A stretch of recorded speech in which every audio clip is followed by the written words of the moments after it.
Hello friend, কেমন আছেন সবাই? আজকে আমি করেছি চিকেনের এই রেসিপিটা। এটা খুবই মজাদার হয়েছিল এবং খুবই টেস্টি।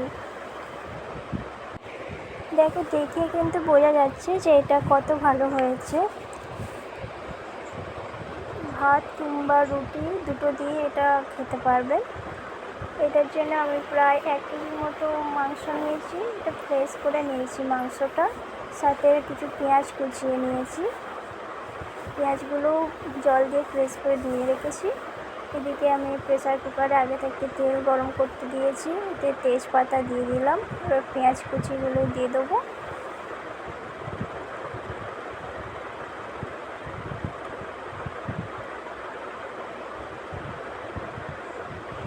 আর একটু নাড়াচাড়া করে নেব।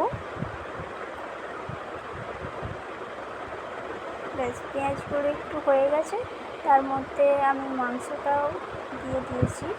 মাংসটা দিয়ে একটু নাড়াচাড়া করার পরে আমি আদা রসুনের পেস্ট ছিল ওটা দিয়ে দিয়েছি। হলুদ গুঁড়ো দিয়ে দিলাম সামান্য পরিমাণে এবং লঙ্কা গুঁড়ো দিয়ে দিলাম সামান্য পরিমাণে। জিরে গুঁড়ো দিয়ে দিচ্ছি সামান্য পরিমাণে এবং ধনে গুঁড়ো দিয়ে দিলাম।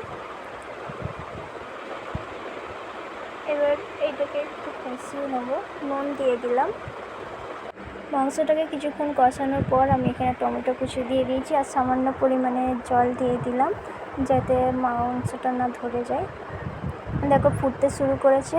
আমি কিছুটা টক দই দিয়ে দিলাম।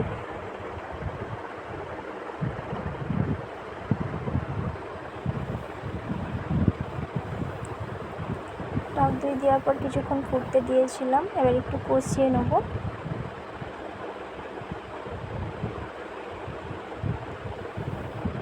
একটু জল দিয়ে দেবো। খুব সুন্দর ফুটতে চালু করেছে।